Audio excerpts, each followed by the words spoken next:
So first I want to thank you all for coming out and standing in the rain. This is amazing. There are so many people out there. So thank you. And I also want to thank the organizers of this event because they asked a no-name scientist like me to come and talk to you all. I'm a young one, so. But I'm going to go out on a limb here to say that I think that we're all here because we care about having a set of tools that allow us to make rigorous observations about the world around us, so that we may, as a community, come to some agreement about what it is that we think we are seeing in this world. I will continue out on this limb by saying that I think that many of us are here because we care about the implications of these observations and what these observations mean for humans and non-human species. The tools of science may in themselves be value neutral, but we as social beings with values imbue these tools with our values through how we choose to act in response to our observations. I myself am most inspired by scientists who are aware of the ethical implications of their research and choose to take a stand, like climate scientist James Hansen, who has been calling attention to the threat of climate change since the 1980s.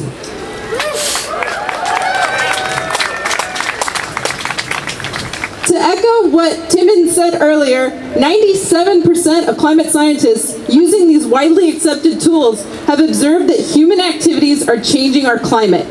Scientists have made projections about the possible changes we'll see on our planet, many of which we are already seeing, such as extreme weather events like the 2012 Atlantic Hurricane Sandy, which set multiple records and was the second most costly hurricane after Katrina, with $75 billion worth in damages. In addition, we'll likely see extended droughts, like the recent 5-year drought in California, the most severe drought they'd seen in 1,200 years, that also increased food prices around the globe.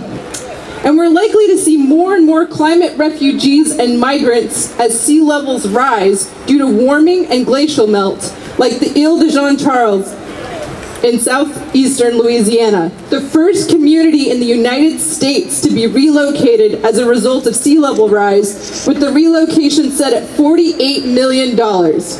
These are just a few of the many problems we'll continue to face and struggle with as our global average temperatures rise.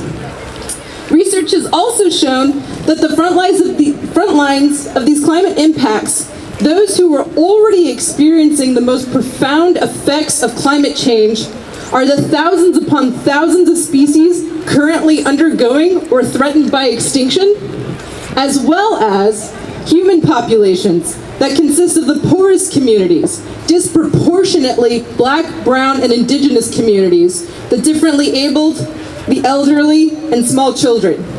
Given the vastness of the literature on unequal distribution of climate impacts on human populations and its extensive replicability, it should come as no surprise that the recovery efforts after Hurricane Sandy and Katrina were uneven, with the poorest Black residents in Mississippi and New Orleans remaining displaced longer than the most affluent residents of New Jersey.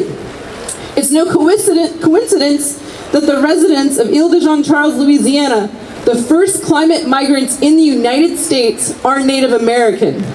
And it's not surprising that the hardest hit area, referred to as ground zero of the California drought, was Tulare County, a rural agricultural region in Central Valley, roughly the size of Connecticut, where about 5,000 people didn't have running water for over a year. And most of these individuals lived in one of the poorest communities in California, where over a third of the population lives below the federal poverty line, and about 3/4 of residents are Latino. My research is guided not only by the desire to obtain facts, though I think that it is imperative, but also by ethical considerations and commitments that dictate that everyone deserves and has the right to live in a healthy and clean environment, and that everyone should have access to healthy foods and clean water. And the most vulnerable communities to climate impacts should be the first equipped with comprehensive climate adaptation infrastructure and strategies. And from there, everyone should have access to the decision-making bodies creating legislation on the issues that most intimately affect them and their families. And I believe that science and research should be guided by similar commitments, pursuing social change to ensure the betterment of people and the planet. Thank you all.